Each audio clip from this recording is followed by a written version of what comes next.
Now to our big story at 5. A gun battle in broad daylight kills an innocent mother. And 2 years later, the man accused of firing the fatal shot finally breaks his silence. Might remember this video. Fox 6's Brian Polson live outside the Milwaukee County Courthouse with the defendant's excuse and the judge's sentence. Yeah, guys, in a city with so many homicides every year, it's hard to imagine one that could shock the conscience. But this brazen gun battle in broad daylight near 5th and Center in 2019 killed an innocent passerby. And a Milwaukee County judge says it's the very kind of thing that gives a place the name of a bad neighborhood. I don't want the court or the Banks family to think that I'm a monster.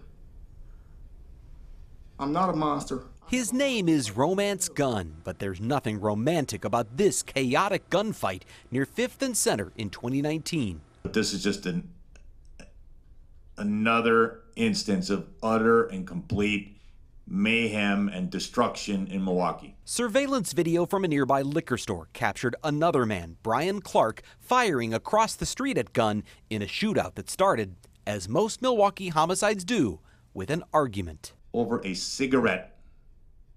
Could anything be more pathetic than how we live our lives in Milwaukee than an argument over a cigarette results in a 23-year-old mother being killed?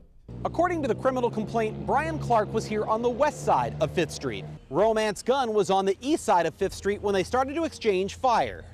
23-year-old Jasmine Banks just happened to be passing through, an innocent life caught in the crossfire.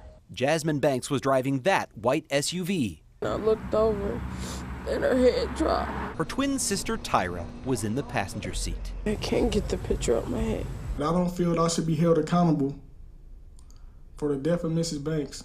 On Friday, the defendant said he never came forward because he grew up in a bad neighborhood and doesn't trust police. You know why that's a bad neighborhood? Because people shoot up streets and kill people on 5th and Center. And that doesn't happen in Brookfield. That's what makes it a bad neighborhood. Judge David Borowski sentenced him to 30 years in prison. That's one less gun on the street. Now, Brian Clark just turned 50 last month. He pleaded guilty earlier this year to being a felon in possession of a firearm. Judge Borowski sentenced him to 3 years in prison with credit for about a year and a half time served. In Milwaukee, Brian Polson, Fox 6 News. Amazing. We heard no remorse in that courtroom today. Brian, thanks.